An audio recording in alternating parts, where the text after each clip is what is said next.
नमस्कार। आज हम एक ऐसे आइडिया पर बात करने वाले हैं जो सोचने पर मजबूर कर देता है। हम सब चुनाव को एक बड़े मुकाबले की तरह देखते हैं ना, कौन जीता कौन हारा। पर सोचिए, अगर किसी क्रिकेट मैच में अंपायर पर ही भरोसा न हो तो क्या उस मैच के नतीजे का कोई मतलब रह जाएगा? शायद नहीं, बिल्कुल नहीं। बिल्कुल।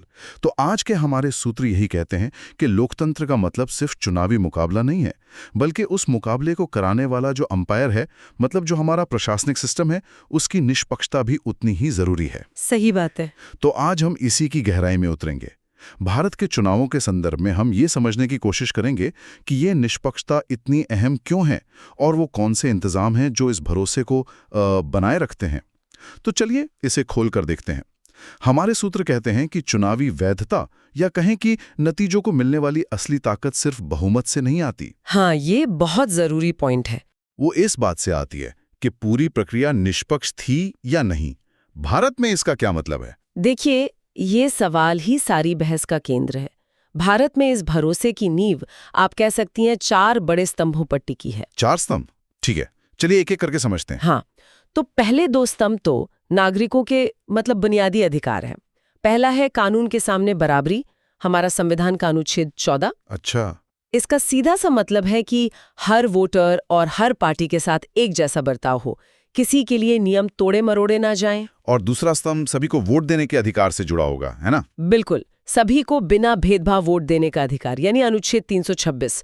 ये पक्का करना कि कोई भी नागरिक मतलब किसी प्रक्रिया की अड़चन की वजह से अपने हक से पीछे न रह जाए। ठीक है, ये तो हुए नियम। हाँ, ये तो खेल के नियम तय करते हैं, पर असली जादू आप कहिए तीसरे स्तंभ में है। आप जनता के भरोसे की बात कर रही हैं। एग्जैक्टली। ऐसा लगता है कि ये सिर्फ नियमों की बात नहीं है, बल्कि लोगों की मानसिकता की बात है। अगर लोगों को भरोसा ही ना हो तो सबसे बेहतरीन नियम भी बेकार हैं। एकदम सही पकड़ा आपने। तीसरा और सबसे अहम स्तंभ है चुनावी नतीजों में जनता का विश्वास। जब लोगों को यकीन होता है कि प्रक्रिया निष्पक्ष थी तो वे नतीजों को स्वीकार करते हैं, भले ही उनकी पसंदीदा पार्टी हार गई हो। हाँ, बिल्कुल। इसका सबसे ताज़ा उदाहरण हमें ईवीएम वीवीपैट वाले मामले में सुप्रीम कोर्ट में देखने को मिला। कोर्ट ने पूरी प्रक्रिया को बारीकी से समझा और कहा कि सिस्टम पर भरोसा करना जरूरी है। और ये भरोसा आता कहाँ से? ये भरोसा आता है चौथे स्तंभ से, जो है चुनाव प्रशासन की पूरी तरह से तटस्थता, मतलब चुनाव आयोग की न्यूट्रलिटी। इसकी गारंटी अनुच्छेद 324 देता है। ये 4 स्तंभ सुनने में तो बहुत मजबूत लगते हैं, पर सिद्धांत और व्यवहार में अक्सर फर्क होता है। तो जमीन पर वो कौन से पहरेदार हैं या वो कौन से सिस्टम हैं जो इन स्तंभों को गिरने से बचाते हैं? देखिए, आकर्षक बात यह है कि हमारे पास एक मल्टी लेयर्ड मतलब एक बहुस्तरीय सुरक्षा कवच है।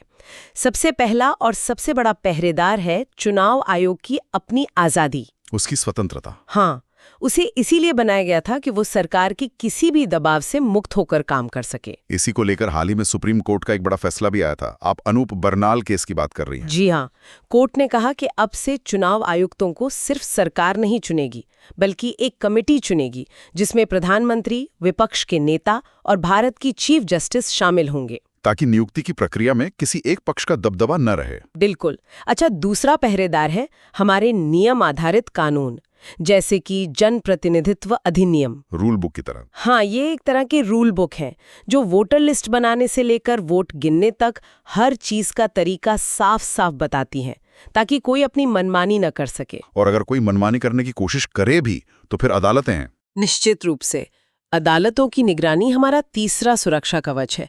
वे संवैधानिक संरक्षक की तरह काम करती हैं। और आखिर में चौथा पहरेदार है पारदर्शिता। हाँ, ट्रांसपेरेंसी, मतलब सब कुछ खुला हो। हाँ, जब प्रक्रियाएं खुली होती हैं और उनकी जांच हो सकती है तो गड़बड़ी की गुंजाइश कम हो जाती है और लोगों का भरोसा बढ़ता है। तो अगर हम आज की चर्चा को समेटे तो कह सकते हैं कि चुनावी मुकाबला लोकतंत्र में जोश भरता है, उसे ऊर्जा देता है। हाँ, लेकिन उस जोश को वैधता यानी असली ताकत वो प्रशासनिक निष्पक्षता से ही मिलती है। बिल्कुल, ये प्रक्रिया पर भरोसा ही है जो नतीजों को स्वीकार्य बनाता है। सही। और ये एक महत्वपूर्ण सवाल भी खड़ा करता है।